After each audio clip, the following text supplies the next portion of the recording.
Hello guys, today we're going to watch an interesting video and I will give you my feedback as the wisdom therapist.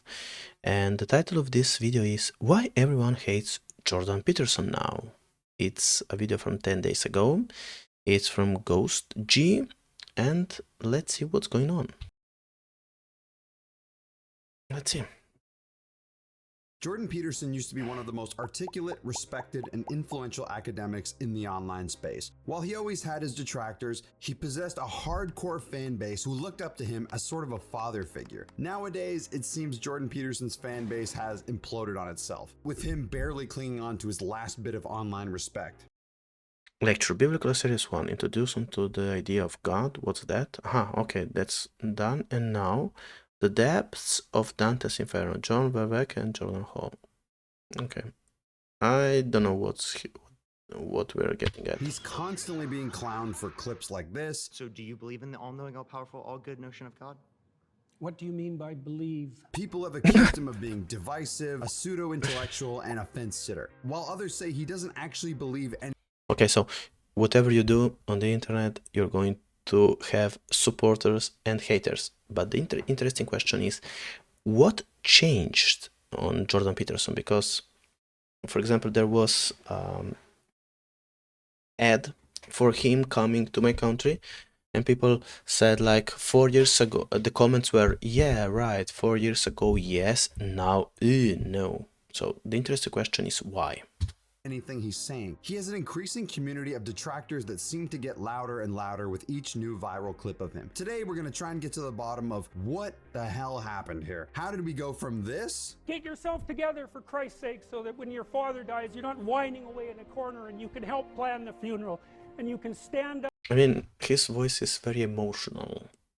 So maybe that's what got people interested in him. Solidly so that people can rely on you. Don't be a damn victim. Of course you're a victim. Put yourself together. To this. Up yours, woke moralists. We'll see who cancels who. But first, I want to explain why this topic hits close to home with me. I'm 17 years old in high school. In my first period history class, my teacher would do this thing called banter, where anyone in class could bring up topics they wanted to discuss for the first 15 minutes of class. So somebody mentions a professor at the University of Toronto. Apparently, this guy won't use anybody's preferred pronouns, a girl in my class said. I couldn't believe it. So after this, I went to do a bit of research on this hateful professor. But what I found out was this girl wasn't exactly telling the whole truth. She was talking about Jordan Peterson, who was protesting a bill in Canada, Bill C-16, which, according to him, would criminalize misgendering people, which to me was insane. Now, despite him kind of misrepresenting the bill and what it said, which I didn't realize at the time, I saw this guy as fighting for free speech. And I think a lot of other people saw it the same way. This was Jordan Peterson's first cultural lightning rod moment, something that shifted public attention to him. He appealed to kids like myself. I was an edgy, counterculture teenage boy on the verge of adulthood who went to a liberal arts high school and was constantly lectured about privilege and whiteness and patriarchy. When I hear about this Jordan Peterson guy, it seems like his advice is made for me. I start watching his lectures, I listen to his podcasts, I even read his book. I would dare to say I looked up to Jordan Peterson at the time, and I certainly wasn't alone. There was a whole group of young. Okay, this video is interesting because it's constantly shifting the attention, and as we said in other videos,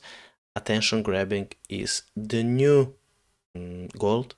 Men like myself who looked up to Jordan Peterson at the time. I'm sure some of you are watching this right now. Maybe you were in your teens or early 20s, probably played too many video games, maybe had a few other bad habits ranging from corn to weed. A message like Peterson's absolutely resonated with you more than somebody talking about white male privilege or toxic masculinity. Peterson's message was about personal responsibility, why it's important to chase meaning over happiness, and the importance of free speech. When you put these ideas in a vacuum, not only are they pretty good, but they appeal to young men who feel lost in an adult world that they've just entered. Peterson was also able to take complex ideas regarding psychology and philosophy and break them down into a digestible format so people could understand them better, which to me is the sign of a good educator. This made Peterson wildly popular amongst young men, allowing him to explode in the online space. Fortunately, or unfortunately for Peterson, depending on how you look at it, he blew up at a time when SJW-owned compilations were all over YouTube. YouTube. If you want to feel old, by the way, some of these videos are from 10 years ago. Feminists destroyed by facts and logic. These would do insanely well, numbers-wise, but they didn't really have intellectual depth to them. It just so happened that Peterson ended up on a couple of these. Probably the most famous of which was when he debated Kathy Newman, where Jordan Peterson calmly dismantled her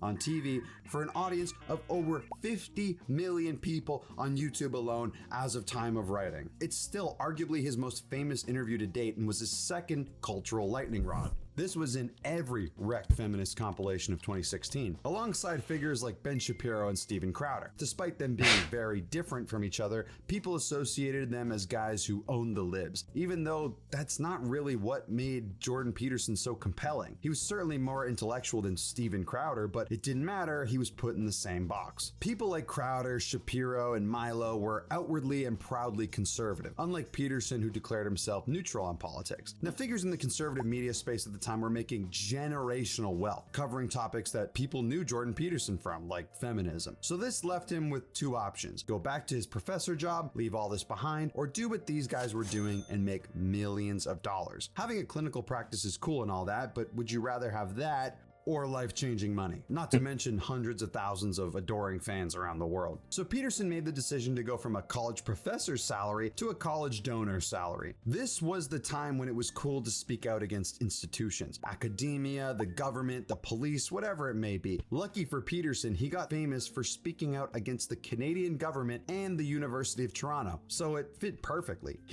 So he was in the right zeitgeist in the timing.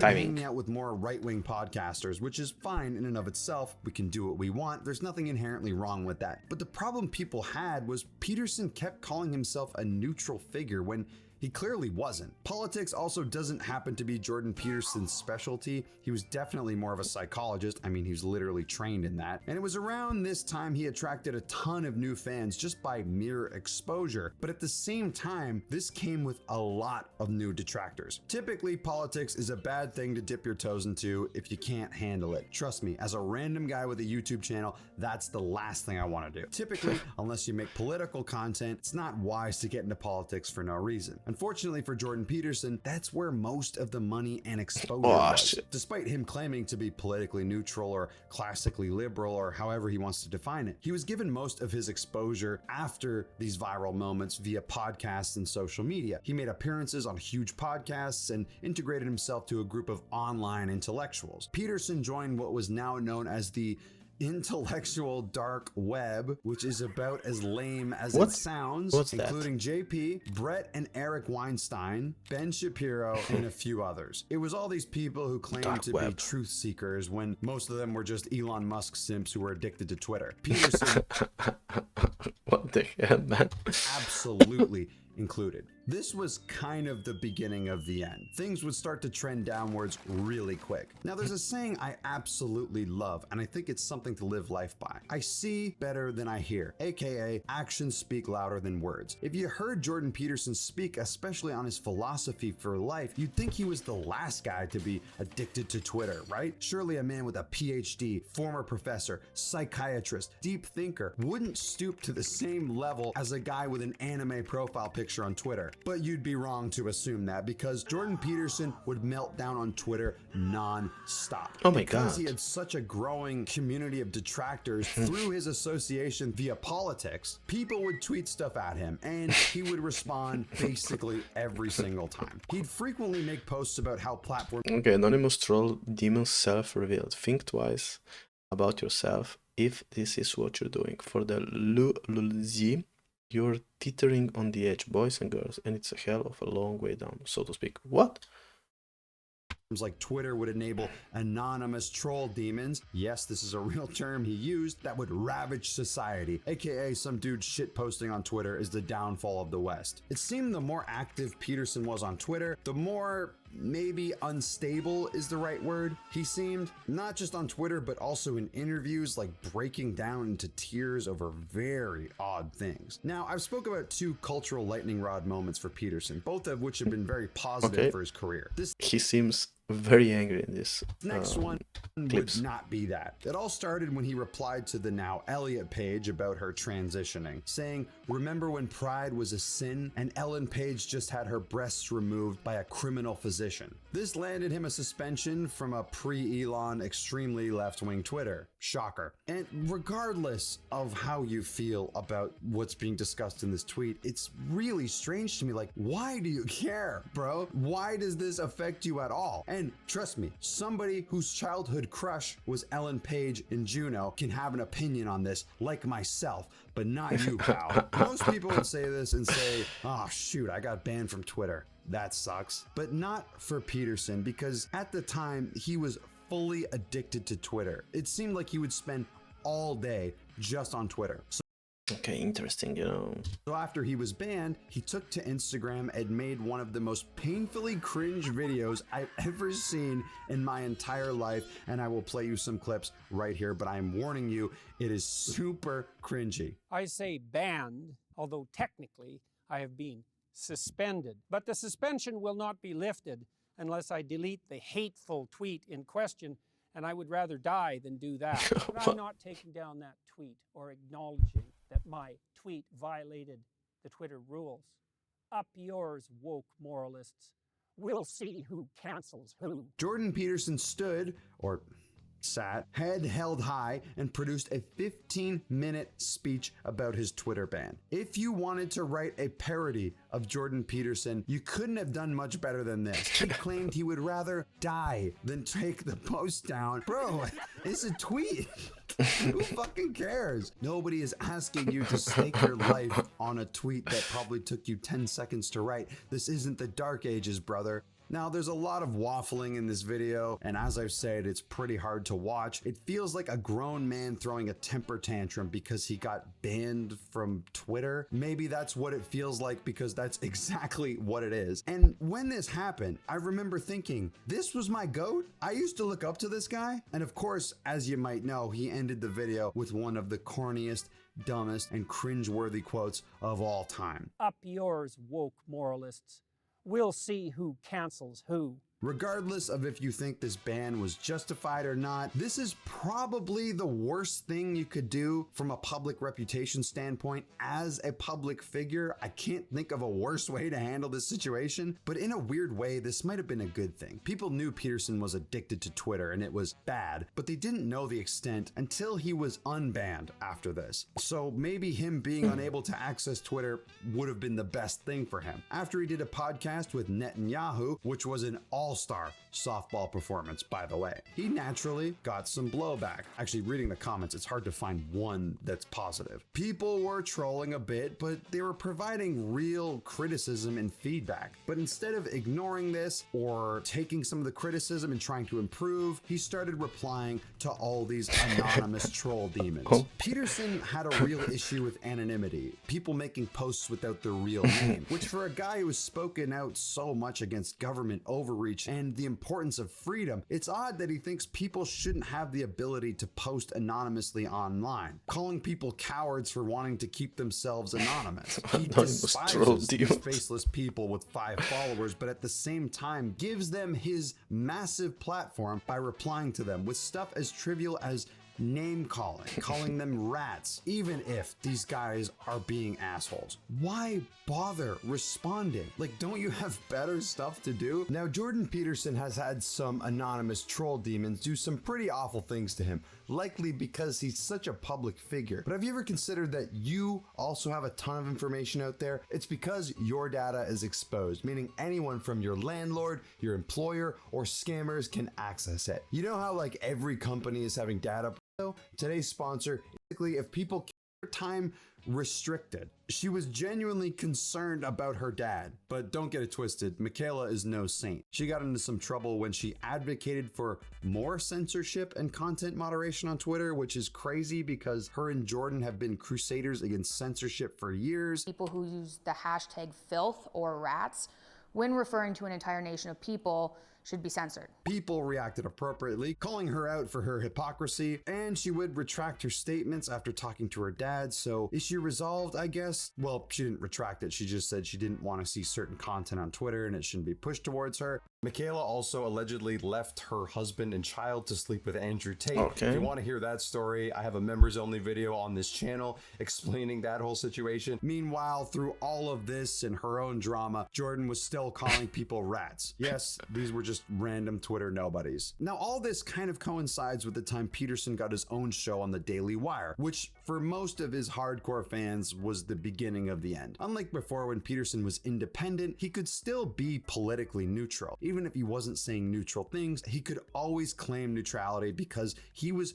fully working on his own. He was his own boss. Now, he was directly being funded by billionaires via a company owned by Ben Shapiro. It was hard to deny his political leanings at this point. So his centrist and apolitical fans started turning against him. The only people left after the Daily Wire acquisition were his hardcore fans, and the people that were left were obviously pretty conservative because the Daily Wire is extremely conservative. So due to his new detractors, his Twitter meltdowns intensified more. It was around this time that Peterson went full-on Christian fundamentalist. Now, I'm not exactly 100% sure why, but my best guess is that it was a way to justify the things he said whilst pandering to his remaining fans. After many public meltdowns, most people who followed him for philosophy or life advice didn't take him seriously anymore. Now he could use Christian theology to back up his takes and find a new audience, which ironically would lead him to losing the remainder of his audience. Now, if you remember from my Lex Friedman video, you'll know there's one thing that people hate more than conservatives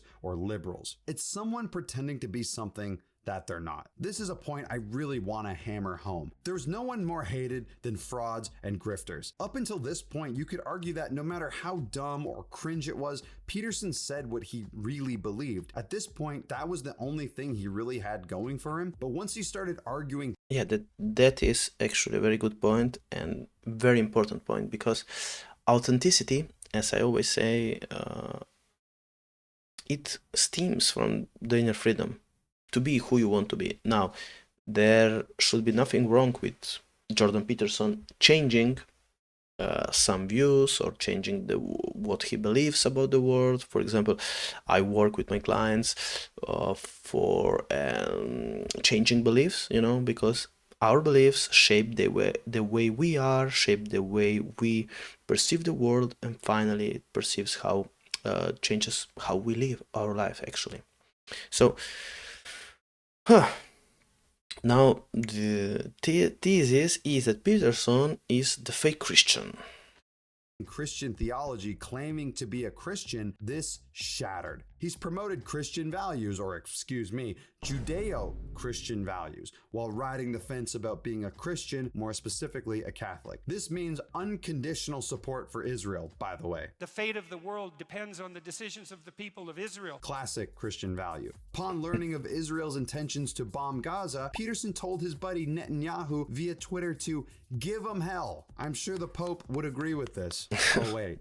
The problem is Jordan Peterson positioned himself as an What do you say? Breaking Pope Leo calls for ceasefire, because the problem is Jordan Peterson positioned himself as an extremely passionate Christian man, but at the same time, he get into a pattern of denying he's actually Christian. Usually he'd just avoid the question or talk around it, so nobody really knew if he was a Christian or not. But Alex O'Connor nailed him when he asked him a question about his faith, where Peterson gave an answer that by definition would make him a Christian, but he won't admit that. I went back in time with a Panasonic video camera and put that camera in front of the tomb of Joseph of Arimathea. Would the little LCD screen show a man walk out of that tomb? I would suspect yes. So that to me seems like a belief in the historical event of the resurrection, or at least of Jesus leaving the tomb, which means that when somebody says, do you believe that Jesus rose from the dead?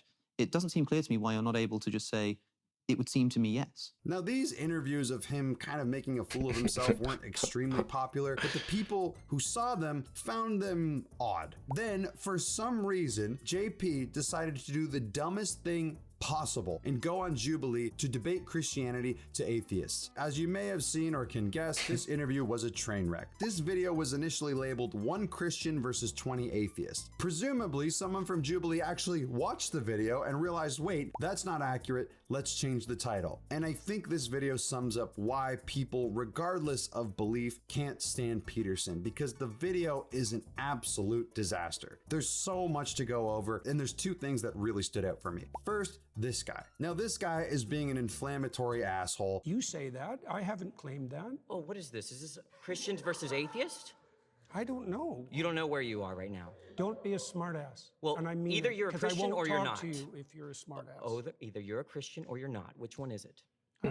I could be either of them, but I don't have to tell you. You don't have to tell me. I was under the impression I was invited to talk to a Christian. Am I not talking to a Christian? I think everyone should look at the title of the YouTube channel. You're probably in the wrong YouTube video. You're really quite something, you are. Aren't I? But you're really quite nothing.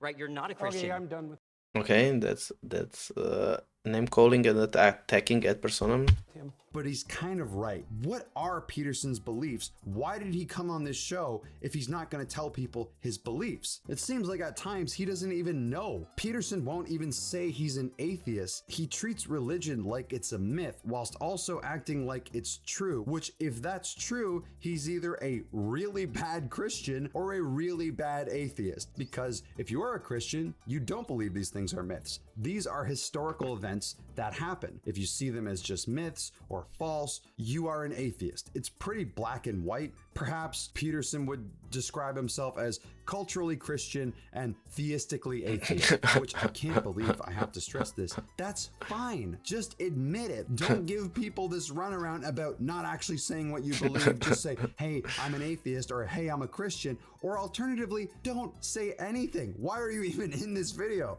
Now, in research for making this video, watching a lot of Jordan Peterson, I think I know what he's getting at here. There's a hierarchy of preferences, in which case the base of something is your highest preference, your absolute fundamental value. This is what Peterson calls God. So when he says everyone believes in God, they just don't know it, he's saying that everyone has a fundamental value, which I guess makes sense. I still have some problems with that, but if that is true and I'm getting that right, why not just explain that to people? Maybe define that off the bat so we know how we're defining things. Don't expect people to watch all your lectures and know everything about you. Peterson has this horrible habit, which this guy, much more respectfully and polite than the last guy, pointed out. I think your point is irrelevant to the way that people Which tend to use point? these words. Your point that there are these polysemous I didn't make ideas that of God. point. You did. I did. Well, I made, I made a I specific characterized point it, that God right. was associated with conscience. I just feel like you kind of retreat into this semantic fog. I think semantic fog is the perfect way to describe Jordan Peterson. He feels either lazy or avoidant. Is he avoiding the question, or he doesn't feel like answering it? No Semantic Christian would fog. say, oh, well, it depends on how you define Christian and God and are, and they wouldn't say any of that. They would just say, yes, I am a Christian. Or if they're an atheist, they would say, yes, I am an atheist. Or if they're somewhere in between, they're agnostic. It comes across as lazy, not wanting to commit to a position because you might not be able to argue it. It's muddying the waters to make them seem deep. Because of all of this, people started to realize something. This whole Christian thing that Peterson had been going on about for years at this point was a grift. You can see Christians in his comment section, on Reddit, on Twitter, everywhere, talking about how bad this really was. People who are actual Christians, not Jordan Peterson, well, it depends what you mean by define Christians, were pissed off at this because not only did it paint them in a bad light, but he misrepresented their arguments. He was pretending to be a Christian when he's not. And like I said, there's nothing that people hate more than that. Ironically, all these years, critics of Peterson have tried to portray him as a grumpy, dismissive, and bitter towards the world old man. Now, if you said this 5-10 years ago, I would have called you delusional. Nowadays, I would fully agree with it. Just look at the way he behaves. It's honestly embarrassing. I've never seen somebody use more words to say less. Here, he responds to hypothetical questions, intentionally missing the point. In like Nazi Germany, and it is the case that there's like Jewish people in your attic and you're trying to know protect the them, example. would you lie to like the Nazis? If I they're would have done asking? everything I bloody well could so I wouldn't be in that situation Would you to lie? begin with. What? It's a hypothetical, and it's You not can't answer answerable. hypotheticals? It's like you asking me, what would you do if you woke up in the Sahara Desert? And my response was, well, I'd never put myself in that situation where I was near there, so it's a stupid question. The question is meant as a thought exercise, and I think Peterson is smart enough to know that. It's incredibly frustrating because not only does it come across as closed-minded, it seems lazy. Something You're a happened to him. philosopher, psychologist, and you're unwilling to even engage with one philosophical challenge. How about you replace you with another person? For a guy who hates postmodernism with a burning passion, he sure likes to make the most basic concepts extremely abstract to the point where he's saying a load of nothing. There are so many examples I could go through, but I'll spare you. Ask yourself this question. If this version of Jordan Peterson was the first one people were exposed to, would he be that famous? I reckon probably not, because I've seen basically also a matter of timing, you know. So maybe in the same situation now that we have different problems in the world, maybe he would not be as seen successful or something else. nobody defending him here. So we've established how Jordan Peterson is now and how he's changed, but we still don't really know why he's changed. Because I think everyone would agree he has to some extent. I mean, look at him recently on Piers Morgan. The guy is a mess. By the way, in this clip, I'm not sure who he's talking about, but it's not the billionaires that funded his show who are getting richer and richer while accumulating more and more power. There's just so many examples, and it's like, how did we get here? Well, I can point to a few things that I believe, but I want more opinions on this because I genuinely don't know. So give me your opinions in the comments because I'm really curious here. I have 3 reasons to explain this shift in Peterson. Now, number 1, this one I don't see people talking about a lot. Jordan Peterson had a very bad benzo addiction. The story also is what I was pretty talking. sad, but I don't think it's that far-fetched. So he actually, I heard that he went to Russia and that he was put in a coma to get his body desensitized from benzos. So yeah. When Jordan Peterson's wife was diagnosed with cancer, he developed an addiction to benzodiazepines, which, for those of you who don't know, is one of the most difficult things to get clean from. It's one of the only substances where you can actually die from the withdrawal. Instead of opting for treatment in Canada or the US, he went to Russia for an experimental treatment, where he allegedly was put into a medically induced coma and detoxed. The procedure, according to Peterson himself, was either unknown or regarded as too dangerous in North America. This was done by his daughter's request, who had a Russian husband at the time that made it happen. Just a little side note, she had a baby with this guy and then subsequently cheated on him with known sex trafficker and Andrew Tate. Okay. Anyway, you could say it was the benzos or the procedure. Regardless, it could be affecting his behavior now, which, if true, is incredibly sad. Benzo withdrawal is no joke. It's something I wouldn't wish on my worst enemy. It might explain these emotional outbursts by Peterson. Another possibility is a bit more straightforward.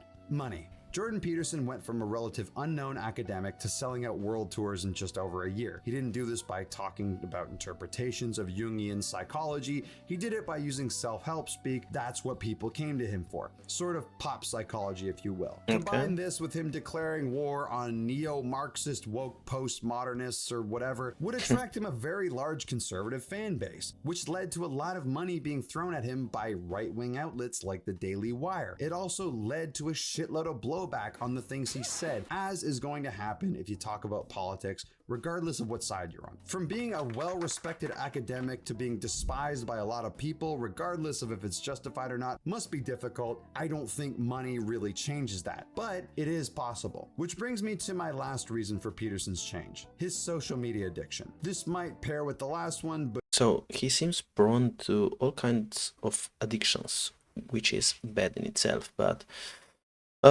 addictions can be from the outside and also from the inside, you know, addicted to outside world, addicted to relationships, addicted to fame, etc., etc., etc. So Addictions are a big problem. But hear me out. As I've shown, Jordan Peterson is addicted to social media. I know it's his job, kind of, but he spends so much time on there, like way more than necessary. Responding to randoms on Twitter is not good for business. In fact, I'd argue it's not only bad for business, but it's bad for your mental health. Anyone with a brain knows it's not healthy. For the average person who's not a big figure like Peterson, social media overconsumption is an easy way to make yourself miserable. Now try that, but add in thousands of people critiquing you, getting angry at you, or being downright nasty. Imagine what that does to someone. Also, now imagine you have no impulse control and can't just log off. Alternatively, which could be the most likely option, it's a combination of these three things I mentioned. Jordan dug so deep into this public figure lifestyle that he couldn't go back to being a professor, and now look where he is. Old, bitter, has to go to bed knowing his daughter slept with Andrew Tate. Oof. In conclusion, I will always hold some respect But for did Jordan she Peterson actually regarding his sleep takes with in him? psychology and him getting me interested in psychology and philosophy. However, I just can't stand to hear him speak anymore, especially when he's talking about the woke mind virus or waffling about some topic, making it 10 times harder to understand. What that person on your tape has is a medical disorder. He's an intellectual who stepped out of his expertise, therefore opening himself up to an insane level of backlash. It seems liberals, conservatives, centrists, atheists, Christians all have issues with him for different reasons that all come back to the same point. He's a man who says a lot whilst saying nothing. I said something at the beginning of this video that I'm not sure if you caught. I think the sign of a good educator is the ability to break down complex things and make them digestible. Now, if you flip that, the sign of a bad educator is to take simple things and overcomplicate them. I'm sure if you guys had shitty teachers in school or good teachers in school, you know what I mean. On this channel, we talk about a lot of people where it's kind of So, okay, it's... cathartic, admittedly, to revel in their downfall, especially in a work responsibility, looking after your family, and improving yourself a little bit every day are good things for young men to strive for. It's just, this doesn't seem to be important to Peterson anymore. What's more important is intellectual muscle flexing and dumbass gotcha sound bites on debates. Talking about how the real reason people can't afford houses, birth rates are going down, and everyone is depressed is not because of the massive wealth transfer from the middle and lower class to the ultra wealthy, because that would paint the people who fund his stuff in a bad light. He claims instead of that, which I think is pretty obvious, and this is a quote, it's 60 years of radically demoralizing, quasi-feminist, dimwit, hedonistic leftist propaganda. Do you see what I mean when I said saying a lot to say nothing? His old lectures are still engaging, his book still holds up pretty well in my opinion, even his old podcast appearances are great, and honestly making this video is difficult because I can't stand to hear this guy talk anymore. He's a shell of what he used to be. And as corny as it is, I really believe that new Jordan Peterson could benefit from the advice of old Jordan Peterson. So that leaves me here. My question when making this video was, have I changed or has Jordan Peterson changed? The answer, probably both. And maybe you guys can relate to that, but either way, it's been depressing to watch this guy spiral. So, okay, interesting video. Tell me in the comments below, what do you think about Jordan Peterson? What changed? Do you think that he is really different, or what happened to him? What do you think, guys? Thank you for watching and see you next time.